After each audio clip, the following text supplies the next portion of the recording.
Well, hello and welcome to Gospel Conversations. This is Pastor Doug Dunbar at Gospel Chapel in Grand Forks, British Columbia. Gospel Chapel and the Pines Bible Camp, you can't really talk about one without the other. Gospel Chapel has long had the core value of ministry to children and youth. And in 1962, a property was bought up the North Fork, just north of Grand Forks. And in 1963, camp started. Pastor George Martins, who served Gospel Chapel as pastor for over 30 years, and other founding members of the church had a vision for a camp that would reach children and youth with the gospel. Their vision became reality, and for almost 60 years now, the Pines Bible Camp has continued to live out that vision. Well, in the mid-1980s, I attended Pines Bible Camp as a camper. I helped in the kitchen with my Aunt Eleanor Martins, Iris Hoagie, and old Frank, I can't remember his name, but old Frank was there every year too. And I think I got some pictures, maybe even with Ben Schmidt, I think was helping in the kitchen that same summer that I helped out too. And I think I got some pictures of that. Mark Daniluk was one of my counselors, Jerry Nickel, Pastor Ray's son, and a number of other friends, really lifelong friends, that I even went to Bible college with at Briarcrest, attended camp together here. Summer camp was always fun at the Pines, and it was formative in my life and my faith as well. Well, today on Gospel Conversations, we are going to sit down with Tim Metz, the executive director of the Pines Bible Camp, and get to know him a little bit and get to hear his story, his journey of faith in his family, and what's been going on at the camp and where they're at as a ministry now and what they're hoping for in the future. Tim and Clarissa moved here in 2019, ran the summer camp that summer, and then for the next 2 years had to navigate the whole situation with COVID. And here we are in 2022 and looking forward to a more normal, and Tim and I will talk a bit about this, a more normal summer. So today we're just going to talk to Tim, get to know him a bit, and get to hear his heart and passion for camping ministry and what he feels God is calling the Pines to be and to do for his kingdom here in Grand Forks as they seek to serve the churches and to come alongside churches, helping with evangelism, discipleship, and leadership training. So here is my conversation with Tim Metz. All right, well, this is our conversation with Tim Metz from the Pines Bible Camp, and we're just going to get to know Tim a little bit as we come into this. Tim and Clarissa have been here for 3 years now. Yep. You moved here, what, about April? Yeah, yesterday.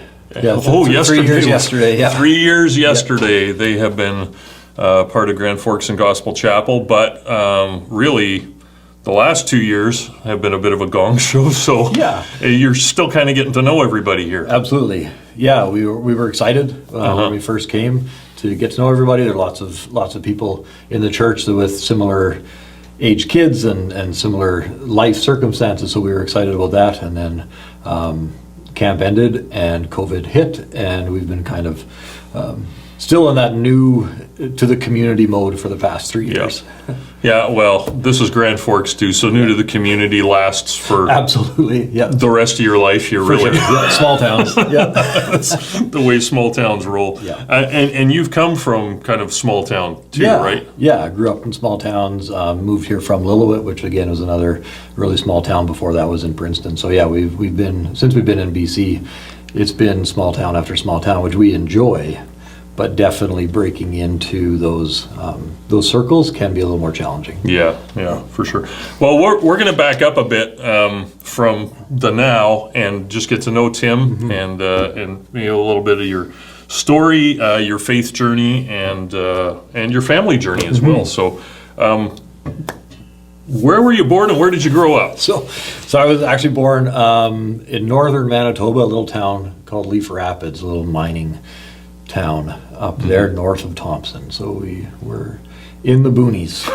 And then from there we moved to Saskatchewan after that mine was going through some changes. So ended up in Meadow Lake, Saskatchewan eventually, and that's really where I grew up. I would call that my hometown. Okay. That's where I learned to love the Riders and cheer for them still. So yeah, really Saskatchewan is where I call home. Right. And that's really, a lot of my main life circumstances happened there in Meadow Lake. Awesome. How about the journey of faith? How did you come to know Jesus, and what was that whole journey like for you? So I grew up in a Christian home, pretty standard upbringing, going to church and all that. So I actually became a Christian at Torch Trail Bible Camp in Saskatchewan. I was 7. I don't think I could pinpoint any specific reason why it was there. I just remember being on the swings and talking to my counselor, and then that was that. Really, once I got into high school, it started becoming a little more real to me. I baptized in the summer of grade 11 up at the camp I grew up at. And but really still kind of that surface level type of faith. I knew what right and wrong was. I knew that I was saved, but there wasn't a lot of depth. Going to Bible school is really where it started to kick in. I started asking those questions. What does faith in Jesus mean?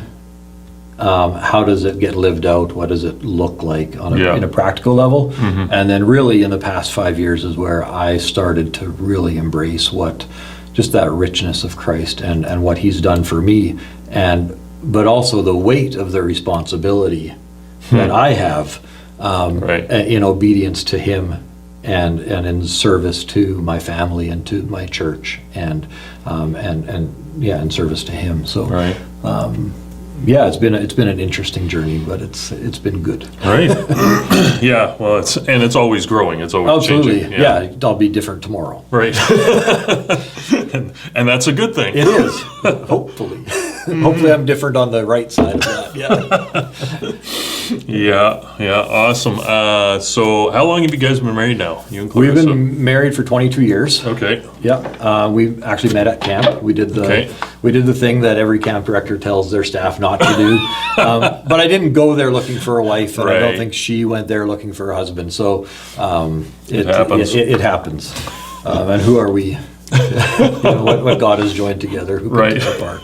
So, we've been married for 22 years. We have 5 kids.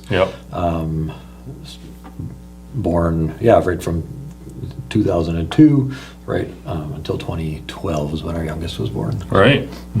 Yeah, and within that, you've been involved in fostering. You've adopted your youngest too. What got you involved in that, and how has that shaped you?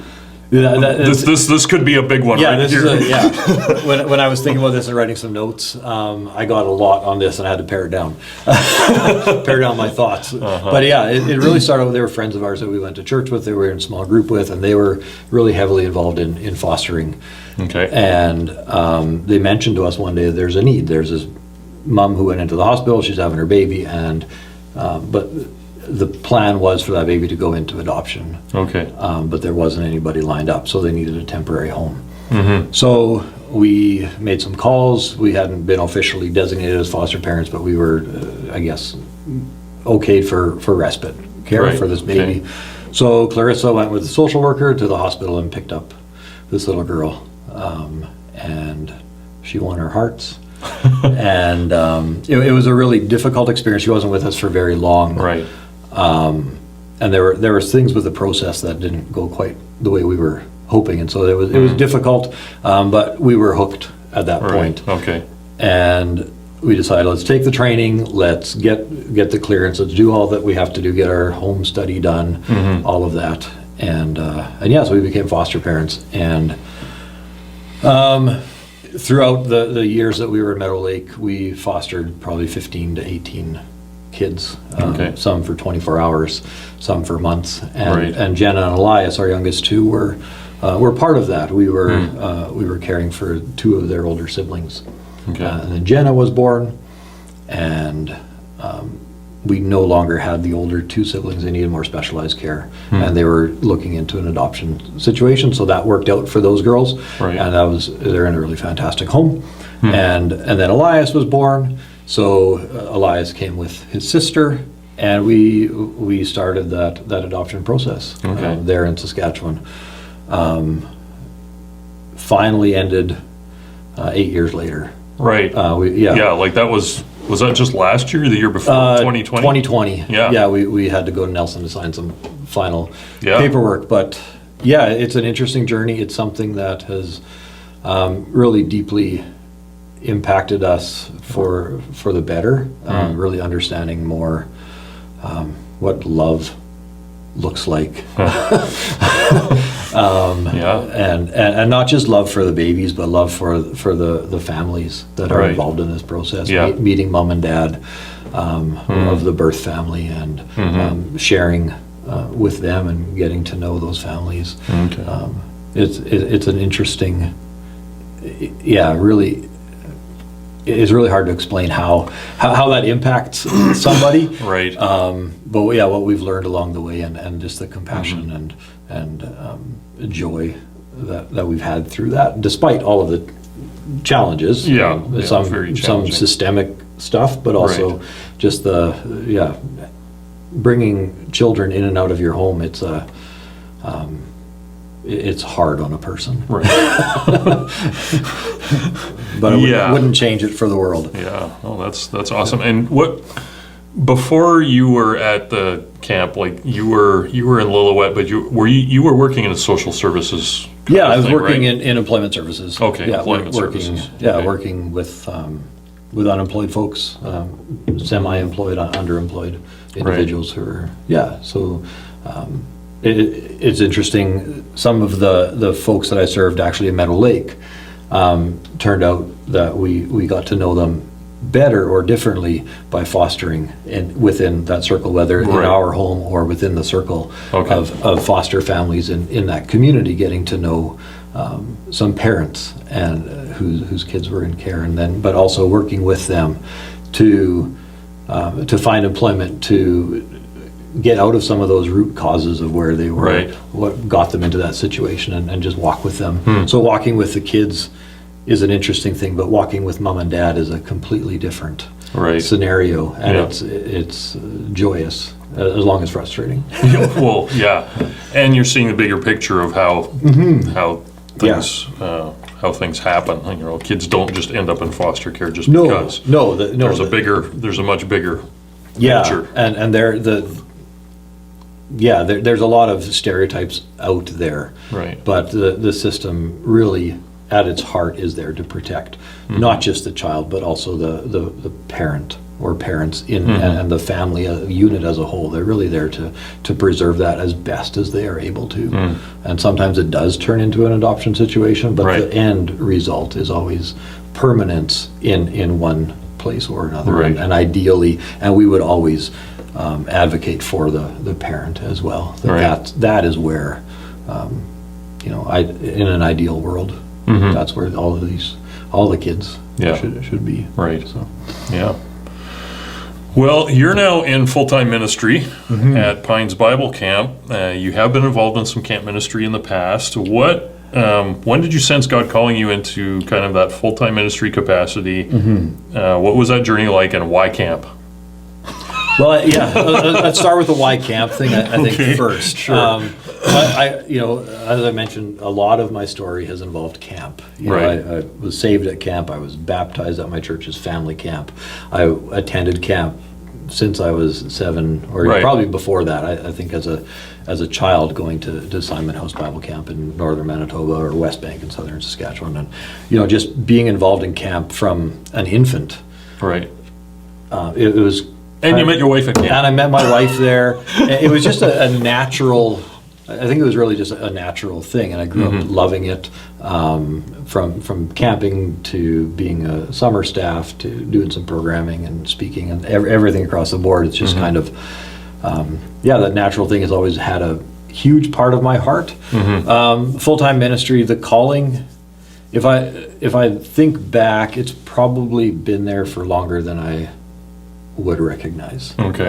In Bible college, I really started to feel that call. I was thinking more in the lines of Christian education. I thought, well, I'll go and get my master's or my doctorate or whatever and go and teach in a Bible college and kind of stay within that realm. I didn't feel gifted in pastoring or youth pastoring at all, but I wanted to kind of lead in certain areas.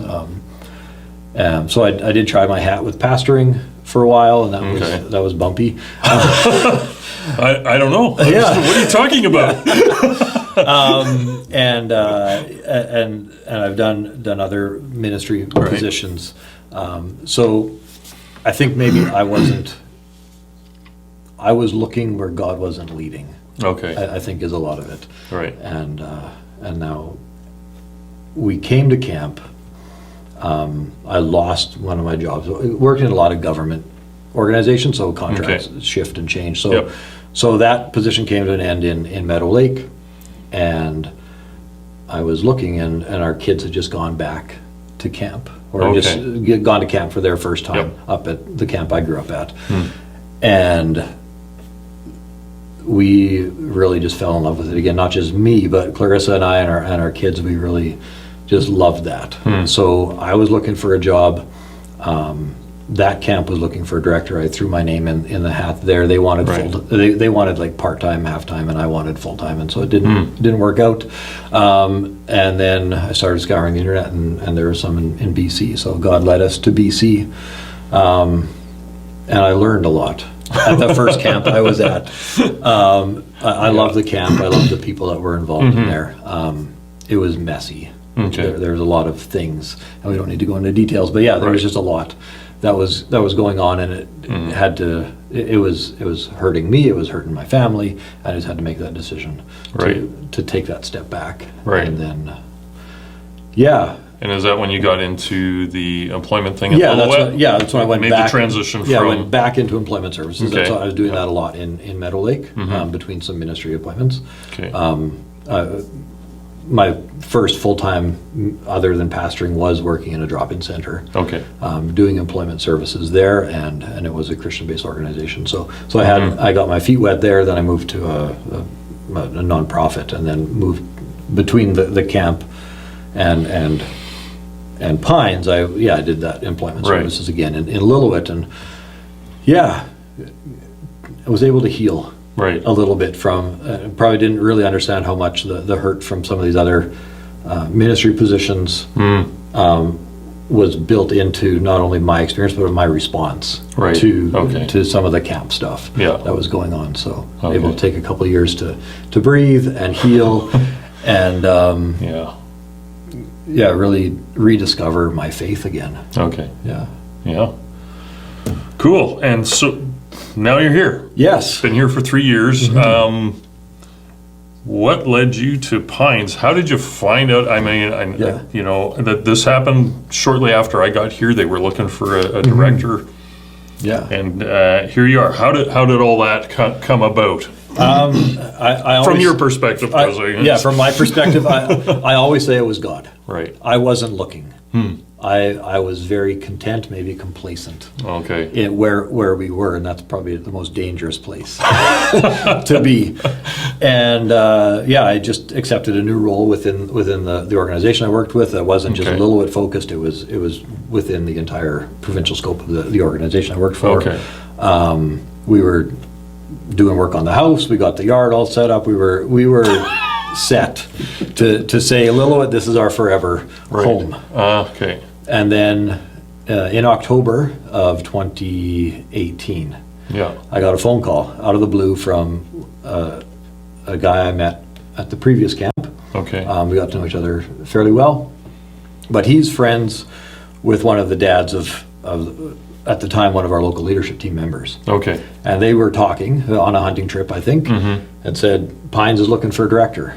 So the next day I think it was the next day or whatever, I got this phone call saying, Pines is looking for a director and you need to apply. And this doesn't sound familiar at all. That's right, yeah. So I wrestled and I fought. My past experience has been bumpy to this point. Right. And Yeah. even though I'm still sensing this call in ministry, I wrestled. And so it was, we threw out some fleeces and put some, put some tests out there. And one of them was really the adoption for Jen and Elias. We said we don't want to move again until the paperwork is done and the adoption order is in place, because we don't want to start a new home study. We don't want to do because that's all tied to the physical house too. Absolutely. Yeah, so that has to be approved and the order has to be in place. Really, we didn't want to put them through any more delays. It's been 8 years. Right. So it's too long. So December, end of December, we get a phone call from social worker saying, paperwork's ready to go. If you come tomorrow, that works. If you wait till after Christmas, I won't be here. It'll be a new social worker and we might have to do some different things. So I said, okay. So I phoned my boss, said I'm taking tomorrow off. I'm going to Kamloops, sign some papers, So December 21st, 2018, we signed the adoption order. That was done. That one fleece was taken care of. Okay. So I think that was December 21st. I think it was Boxing Day. I sent my resume and cover letter in. Okay. And so that was the one, the one hurdle. Physical, the easy thing. The inside my head was the other piece, calming those fears. And so I ended up having a phone call with Devin Cherzanoff, who was the chair of our local leadership team at the time. Yeah.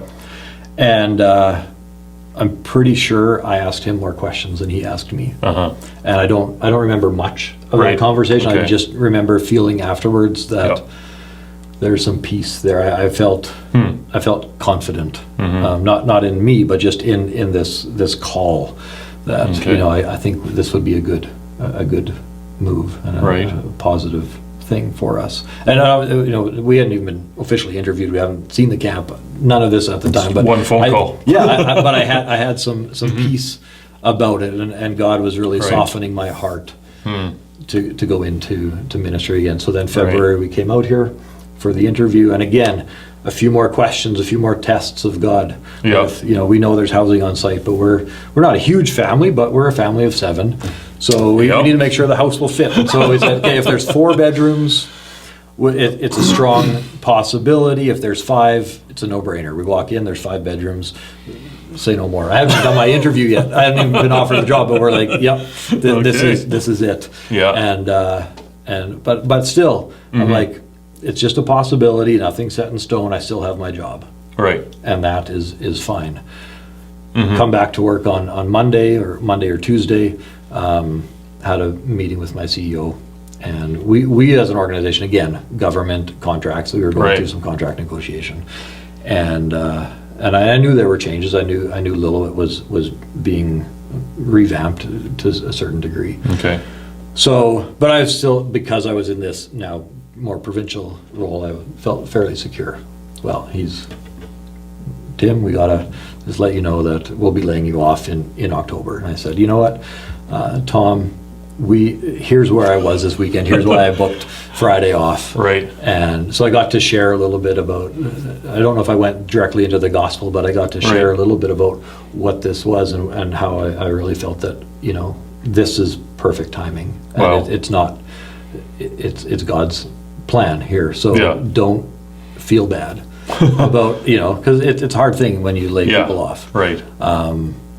So I was able to share a little bit of my story and God's story as a result with our CEO.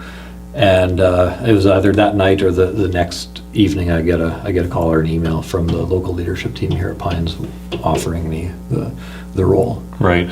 So here I am, out of the blue, I get this phone call. Yeah. And God changed my heart. He worked in me to soften me to get back into ministry. Yeah. And it's been a phenomenal decision. We can serve together as a family, which is one of our key pieces that we wanted to do. Right. We didn't want it where I'm at the camp and the family's all at home, but where we can actually serve together. And this has been a phenomenal move, and it's been not that it's been smooth every day, of course, because it's ministry. And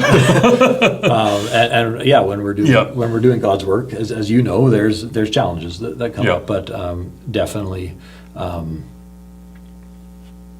sensing and really having confidence that God did all of the work to bring me here, that it's not me. Right. It allows me to rest more on who God is and his plans for the camp and his ministry, rather than me looking at my resume or whatever and saying, wow, look what I did to get here. I wasn't even looking. Right. And then there's those three main, I guess there's almost like three main dots that you guys knew had to be connected, which was the adoption thing, the housing thing, and then unbeknownst to you, coming and doing the interview, but then finding out, like, because it sounded like you came here for the interview, not knowing that there was going to be this revamp and that your job was going to be phased out. I had no idea. I didn't have to. Like, you're coming from a place of stability to a place of, well, we'll see. Yeah. To almost, all the decision's been made for me. Yeah. I didn't have to quit a job. Right. It was. Yeah.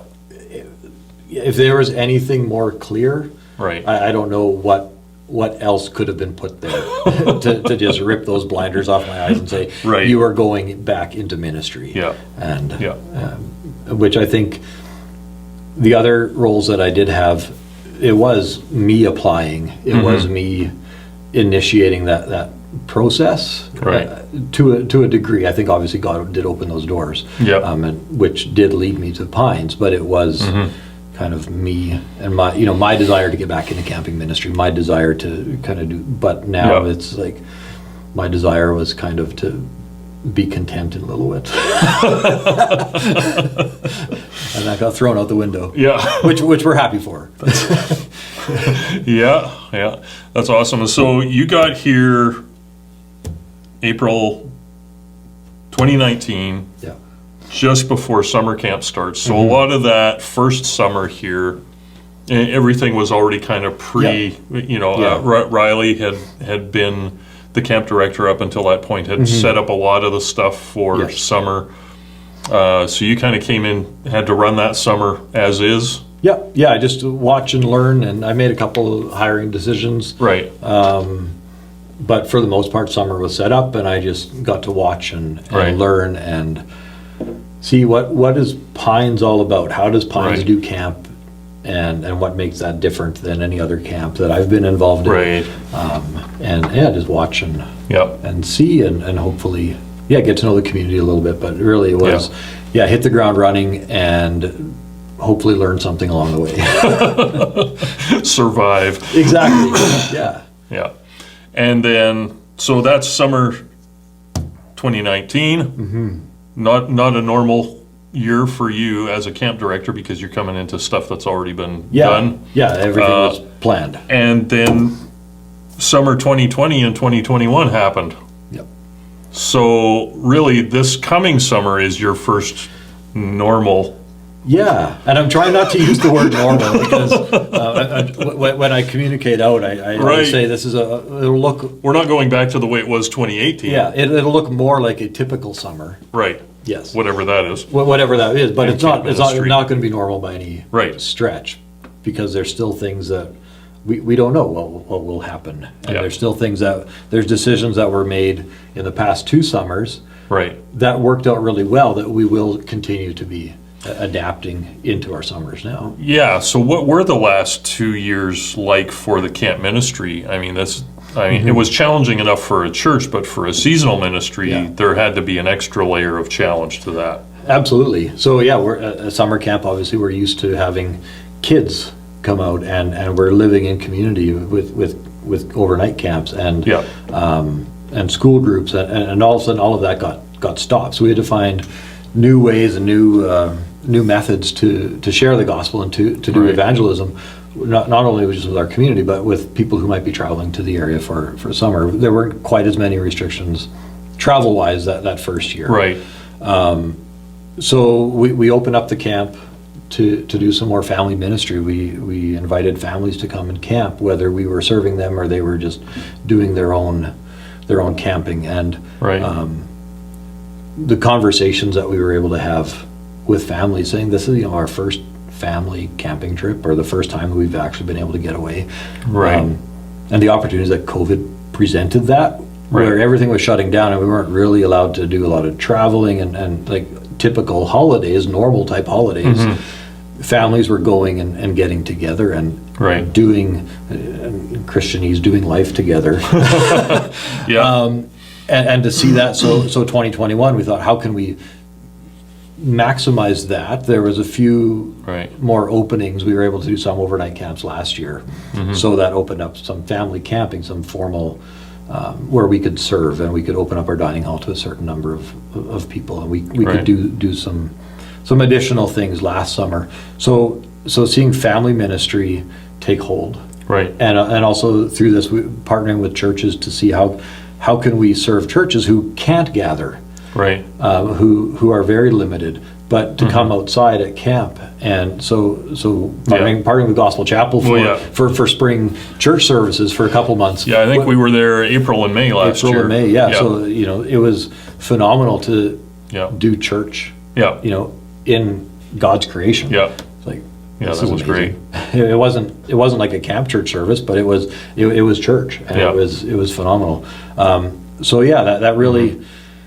There was pieces of our regular camps. We did day camps, and we did, like I said, we did some overnight camps last summer. But what we saw with families being impacted, and families coming together, and just like, oh wow, I didn't know church could be fun. Christianity could, we could have this much fun as a family. Challenging, going out on the high ropes together, and and growing together in those moments, or seeing moms and dads be like, oh, we really need to do this more, and having them hear them say, like, we need to bring this into our home. The stuff that we're learning at camp, stuff that we're doing together at camp, we need to do more of this, not just in the summer, at camp, not just at summer, but this needs to be part of our every day, whether it's doing family worship together, or whether it's just making time as a family and setting aside a weekend or whatever to do stuff. It's like it's pretty incredible. And so how can we adopt those pieces into summer 2022 and beyond? So what is this summer now looking like? So this summer it's really exciting. So our spring is packed. We got school groups and families booking and saying, we haven't been here for a couple of years, so they're excited, and we're turning groups away because we're just full. We've got a wait list of 4 or 5 schools plus a couple others that are just waiting, hoping to get in, and if they can't get in now, they're already booking for next spring. So it's exciting. That's good. And we've also partnered with some churches. So we've got church family camps coming. We've got church youth camps. We've got all of that happening again this summer. So our July is going to look a little different than normal. Whereas typically we would have overnight camps July and August. This summer we're partnered with 4 different churches to come through the month of July. So we're running our day camps and our LIT program, but our Monday to Friday cabins will be filled with churches, or church youth camps, or whatever the case may be. And so it's an interesting. It's not a departure from what we're doing. It's enhancing how are we doing evangelism and discipleship and leadership development. We're really partnering with churches to do that at Pines, but then take that piece back to the church and continue on where we just really don't have that capacity to do that level of follow-up, that level of discipleship from 100 miles away. But August will look very much like our typical summer. Kick it off with family camp at the end of July, and then get into our overnight camps and continued day camps and continued LIT program. Cool. So that's kind of what's going on for 2022, and this I know we've Tim and I've talk often, so this is one of the things that's really on your heart is the partnership with the churches, so that what happens at camp is just an extension of the church rather than Absolutely. something separate. Yeah. And how so you just said there's four churches that are kind of partnering with you. How have those come about, and what is that kind of looking like? Well, one is kind of a formal partnership right now. Right. The other ones are just we're just exploring. Yeah. Really, so one church we've partnered with for their youth camp to come out, Right. and run their camp for 2 weeks out of the summer. We've talked Right. maybe 3, but right now, just post-COVID, we want to Yeah. we want to ease into that. And last year when they were here, they in total between the 2 weeks had about 120 campers, Right. So and staff. So it was Yep. pretty fantastic. So this year we're expecting More. each week to have about that many people. Right. And then along with that, making the camp available for their whole church congregation to come and do a family camp on Right. a weekend, or open up part of the camp for them to come and do camping, whether it's at the end of the summer season or at the beginning, or kind Right. of while their youth camps are happening. So Yep. we're building out what those look like. We're really in the baby stages of how that Right. operates, and how we're not going to be impacting too much of what Pines ministry looks like, while still being able to maximize their church's experience, and being able to, like we said, bring that Yeah. back home, Right. to their church, to their community groups, to their families. Mm-hmm. And then another group is coming back after not being at Pines for the past couple of years due to COVID. Right. And that's a youth camp, and we've been working with them for many, many years. They've got churches coming from all over the interior, Okay. to just come and really to worship week Yeah. week of camp, and it's a lot of fun. Mm-hmm. And then a new church that's coming, they came and saw our facility, so we're just going to book this every year. All right. And yeah, it's more of Yeah. a family full church type event. Right. It's not a youth. So I'm really excited about that, to see Yeah. infants and toddlers to grandmas and grandpas and everyone in between Yeah. coming out and doing camp, but also doing church and doing life, Right. and all of that growing together. Yeah. Look for just serving them and washing their dishes and, Right. and that. It's going to be a little different. And by the way, Gospel Chapel, last weekend of June, we are booked to do family camp again. We had about 30 or 40 people last year. Yeah, we were pretty close to that 50 capacity. 50 that we were at. capacity, and so that's the very last weekend from Friday to Sunday. We'll be up at the camp, so registration for that will Soon. be coming soon. And this year, there are no capacity restrictions. So all the cabins, all the cabins, the full dining hall. full dining hall, the campground. Most of us stayed in the campground last year. Yeah, so we've RV park, cabins. Yep. Bring a tent, sleep under the stars. Whatever you want. Travel home for a night. Yeah, whatever. It was 45 degrees that weekend. That was that really, really hot weekend. And it was a hoot, though. Yeah, it was great. a lot of fun. Yeah. So, No, we had a great time. So last weekend of June, details are coming. Yes. What are some of the challenges you're currently facing as a ministry? Whether that's personally or just the camp. Camp I think overall. I'll keep it. Which way do you want to go with that? I think I'll keep it to the camp. To the camp. Side. Yeah, I've got my own struggles, and Save that for an off-camera time. That's right. So the two big ones, and they're kind of related, but kind of separate as well. The biggest, I think, that has more of an existential challenge is the storm and recovering from that. It's 10 years ago now, but it's often the first conversation when I mention that I serve at Pines. Like, oh, that's where that big storm was. Right. Or when people who were here years ago come out to camp, they know, wow, the landscape is really different. This doesn't look anything at all like Pines. And so there's trauma.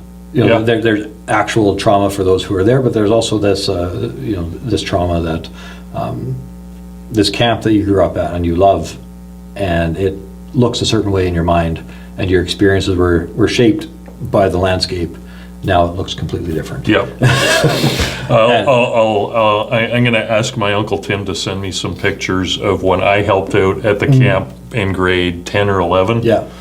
And in the original dining hall. Yeah. So, things that just aren't there anymore. And, the whole thing feels very different now. And for me, I didn't see the camp prior. But I hear through story, and I hear through people's experiences, and that the camp itself has changed, and it will forever be changed. It won't ever be pre-storm Pines, and so when I think of the transition that I came into, just for my role, I actually see that transition started in 2012. At the storm. Right. That's really when transition started. And so one of the challenges, how do we work within that context of the community that has been healing and growing, but also still feels the effects of that storm? Right.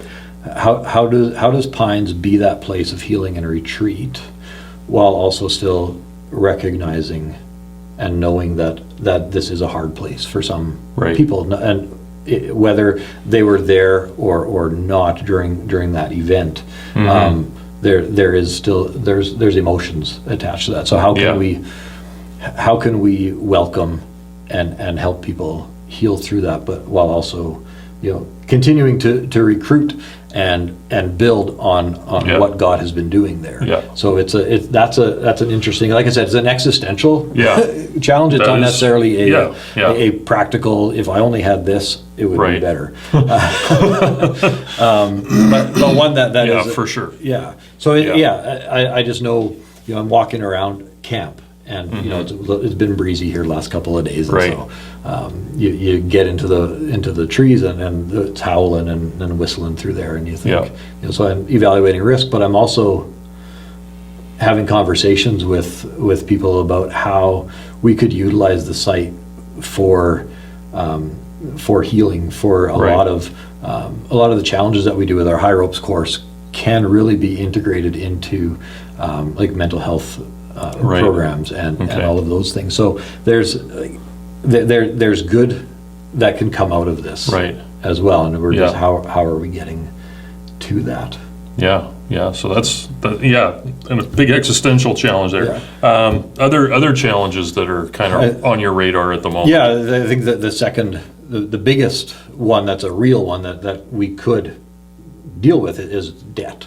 We do hold a significant debt, which is it's holding us back from really moving forward with a lot of things with the ministry. There's some projects that we would like to do, some expansion with some of our programming even, but we're limited because of the weight of the debt that we hold, and so we're working very, very diligently to make payments as we are able to, small monthly payments, and working with the Camp Society to ensure that that's happening, and our the conference has been very gracious with us, but it is hanging on us, and so there's some decisions that we are hesitating to make because of this debt. A big one is we really need a year-round program director. Another full-time staff member. But we have this financial obligation to meet. But by hiring somebody, there's that other, there's added pressure to the budget. So, but we can't really expand. We're having, this past winter, we had a couple of groups come, and it was fantastic, but it was hard. on you're the only guy my there. Family to be able to lead a group of youth for short, even just a weekend. It's a lot of pressure. So bringing that person on would open that up, and it would probably it will, I guarantee it will generate more programming opportunities, which will help cover the cost of some of that. Bring the income stream in, but you need to spend the money to have a person there to create the programming to support the ministry, so that It's a chicken and the egg. Yeah, kind of thing, we're right? very much in the catch-22. Yeah. And so, but also with that, as we expand programming, our facilities excellent for winter. Yes. For youth, it's okay having the bathrooms where they are. Right. But for a church family event or a men's retreat or a women's retreat in February, having a couple cabins with bathrooms attached would probably be ideal. Right. Yeah. But, we can't make those financial decisions until we get that debt taken care of. Yeah. And so, that's a big weight. Right. But we're kind of just in maintenance mode right now. Okay. Yeah, and at the end of this, we can talk about how people can support the camp directly. As a church, we support the camp financially on two levels: one for general operational budget, and two on a debt reduction strategy. Absolutely. That's been put forward by the BCMB Camp Association, which we're part of that debt reduction strategy, and it's part of our budget for the next 10 years. And other churches have committed to this as well. So there's hope for that. Absolutely. Yeah, we do see the end. Yeah.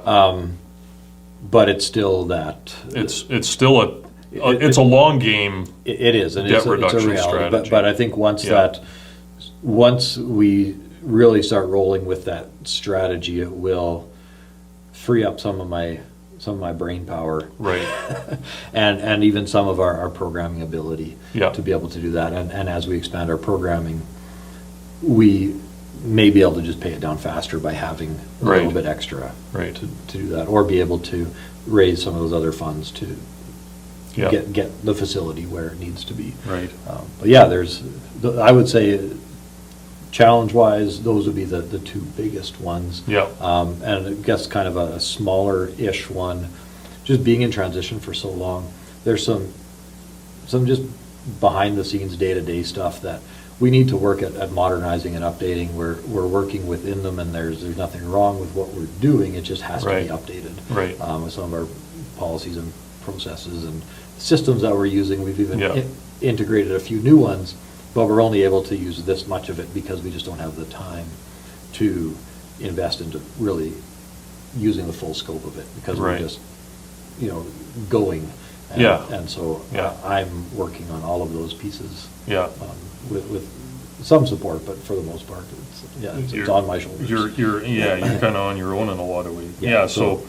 So those are kind of two or three big rock items for the camp right now, and even just as we're going ahead into the summer, there's some key positions that you need coming into this summer. Yes. What are those? So we need a program director for the summer, or year round. Right now I'd be happy with just a summer director. If it turns out to be something different, but just something to take the pressure off and have the lead our summer team and lead our summer camps. That would be a huge blessing. The team that I have hired right now, I think they could tag team that role, but it would leave gaps where it would be otherwise better to have those filled. Right. And then the other, with our leadership team also, is our LIT co-directors, so a male and a female to lead our leaders in training program. Right. Which really we kind of resurrected last year from SURF, PLT. There was kind of a bunch of different iterations. Right. But it took a few years off, and now we've rethought what that looks like and created some more intentionality within that discipleship and leadership development program. Yeah. So we need we need a guy and a girl, a young man and young woman to lead that. Yeah, because you've already got a number of students signed up. I do, to be in the LIT program. Yeah, we've got. Now you need the leaders to lead that program. Exactly. Yeah. So we're running 3 2-week sessions. Four guys, 4 girls in each session, and there's room for one more guy. So we've got 11 young men registered, ready to go, and I think we've got 4, 5, 6 young ladies Yeah. registered as well. So having that, the things that the youth learn through that and the growth that we've seen is phenomenal, and it does create the potential for future camp leaders, but it also, really the goal of it is to create young leaders in home, school, church, in life, Right. and really Yeah. help them understand what is Christianity, what is this all about? Yeah. And so this year we're going through a book that really answers that question. Awesome. Yeah. Cool. Well, how can we pray for you in the camp?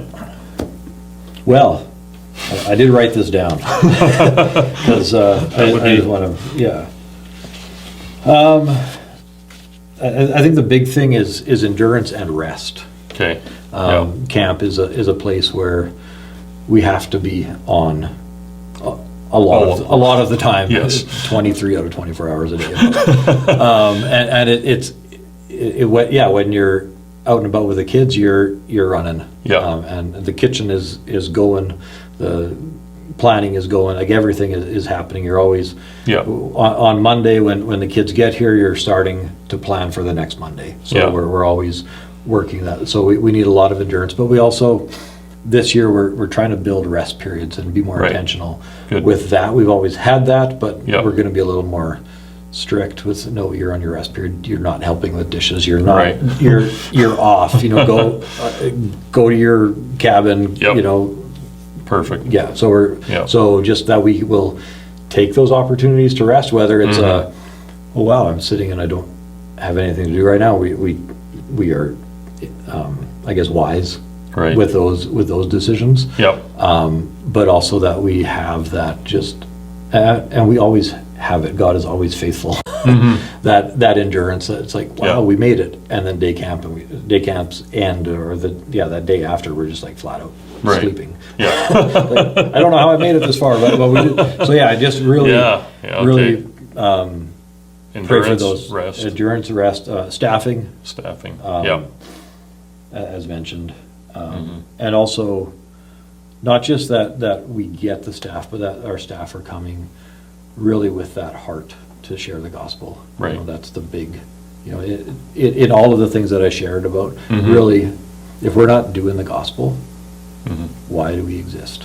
Yeah. So that they have that heart for the gospel, that heart to just infuse it in everything that we do. Yeah. That is, that's a big piece from our leadership team to our day camp leaders to our volunteers and to our kitchen, everywhere across the board, that there's just this willingness and this desire and thirst for the gospel. Yeah. Awesome. So endurance, rest, staffing, and we can pray about the financial challenges that the camp faces, even for the long term. Yeah. The issues of healing, recovery. Because the camp has been in transition for 10 years now. Yeah. And that's not a small thing. Yeah. How can people get involved right here? What are some opportunities for, right now, let's see, people in Grand Forks or the Boundary region over the summer? Yeah. So before summer, and even during the summer, volunteering, that's a huge piece. Our kitchen will kick into high gear first part of May. Okay. We've got early May. We've got groups coming already. Okay. So we'll need some help in the kitchen. Our grounds always need a little bit of work, whether it's cutting grass or cleaning up something that fell or broke or whatever. Vince, again, he's only one guy, he can only do so much. Right. So having some other people to support him with maintenance and groundskeeping would be fantastic. April 30th, we have a work day planned. Okay. So some of the things we're wanting to get done, we want to clean cabins and the dining hall, just top to bottom, get that scrubbed and cleaned and just ready to go. There's always raking and pruning and deadfall that has to be cleaned up, and there's one section back by our RV park that it's just a massive tangled trees from winter. So there's chainsaws and take a load of firewood home with you. That's what I did last year. That's right. So actually, that's, I think, around there, maybe that same area is where. There's a lot more down. So yeah, Okay. lots of free All right. firewood. There we go. So that's a big piece. Mm-hmm. And then yeah, just coming and with your hands Right. is a huge help. Just pray for us. Yeah. That's just don't forget to pray for Pines. Right. And especially the campers. Yeah. They're coming from all sorts of backgrounds. I don't know where they're coming from. Yeah. But they're coming, and God is bringing them Yeah. to Pines for a purpose. Right. And so just pray that their hearts would be Yep. open, their ears would be open to just hear the gospel and respond to it. Yeah. And then, yeah, finances. Yeah. There's lots of ways to give. Speaking specifically of debt, the BCMB Camp Society has created an endowment fund, Okay. which has a variety of purposes, but it is to support all 5 of the camps with some fairly major expenses or costs that impact our budget significantly. But right now, the main purpose of it is to help Pines and other camps who may be experiencing debt to help offset that or to make those payments on our behalf. Right. And, take that load Right. off of us so that we can start seeing that light and making some growth decisions for the camp. So Good. Is there a link or Yeah. a site that people can go to specifically for I that believe- endowment fund and debt reduction? I believe if you go to campsbc.com, there's a couple of donation links there. So you can give Okay. either specifically to the Camp Society, which will then be dispersed as per your designation, or I believe there's also a link that you can give directly to the endowment fund, but I'd have Okay. to double check that. You might just have to put Yeah, I'll designate. I'll put that in the description below the video or with the podcast. We'll provide some links, one to the Pines Bible Camp, BCMB camps, and any of that stuff. Fantastic. We'll get that out there so that people can, if they want to donate directly to the camp. Yes, that's Here. that's also a need. Yeah. Our fees, our camper registration fees, are subsidized a lot Yeah. by donations and also by our rentals, our Right. guest groups that come out. But our group fees and our camper registration fees only cover about 2/3 of our budget. So Right. the support that we get from our donors is absolutely phenomenal, and it does make up that last third. Right. And that goes into just covering salaries and power bills and telephone and internet and all The the everyday all the things that we need to operational operate. expenses. Yeah. Yeah. And also, you can designate to go to camper sponsorship, which will help Right. families or campers, individuals come to Pines if they can't afford it. And Yeah. that's something that we do offer quite freely as Right. well. Yeah. So So yeah, best way to donate to the camp locally. would just come to the camp's website, pinesbiblecamp.com. There's a support us Okay. link. Yep. I'll have to make sure it's all That up to works. date. But yeah, the link should work. All the Okay. wording on there still might be COVID related. But Right. yeah. Okay. No Yes, problem. But it's all there. Awesome. Yeah. So that's So awesome. Yeah, we want to be praying for the camp. We want to be giving to the camp, both financially and just time wise. So April 30th, there is a cleanup day at the camp, and that's going to start at what time? 9. 9 o'clock in the morning. Yeah. And Bring rakes, shovels, bring your rakes, shovels. cleaning rags, whatever. We Yep. do have lots of cleaning supplies, but yeah, just Yep. if you've got tools and stuff to help, there's some building projects that Yep. some cabin repair and things. So Yep. if you want to give a hand with any of that, we could use some skill. Yeah, awesome. And then we, Gospel Chapel, we have the family camp booked for the last weekend in June. And then once they get into day camps in July, it's probably going to need volunteer helpers for all sorts of stuff. Absolutely. During the summer. Yep. You can get a hold of Tim. Yeah, there's an application process actually. Yep. So we encourage all of our volunteers to apply. It's a really short application. It's 4 or 5 questions long. It's not daunting by any stretch. Okay. And again, that link is on our website under the staff and volunteers Okay. tab, and part of that process is just a criminal record check, which Yep. is done online as well. It's just part of the process, part of just what we have to Yep. do to ensure the protection of our Yep. campers, but also the protection of our volunteers and our staff, to just make sure there's no Yep. questions there. Yep. So yeah, it's a pretty straightforward process. And yeah, and if you want to speak at camp, feel free to reach out. There's a few weeks left that we're looking for speakers, Right. whether day camps or overnight camps. Okay. So yeah, lots of opportunities to serve, probably more than I could say right now. Right. Awesome. So check out the website. There will be a link in the description below. Head to Pines Bible Camp. If you're local and you know where it is, take a drive by. Mhm. Yeah, I'd love to. If you haven't been there for a while, I'd love to show you Yeah. around and give you a tour. Yeah. If you want to just come out with your family on Yep. May long weekend, do some camping, let me know, and we can open up an RV site for you. Yeah, Yeah. look forward to seeing Yeah. you. Awesome. Well, thanks, Tim. And it's great to hear a bit of your story, your journey with Christ, and God's call to the camp here. And we're looking forward to what God's going to do this summer and beyond. So thanks so much for taking the time today. Thank you, appreciate it. All right. See you next time. See ya.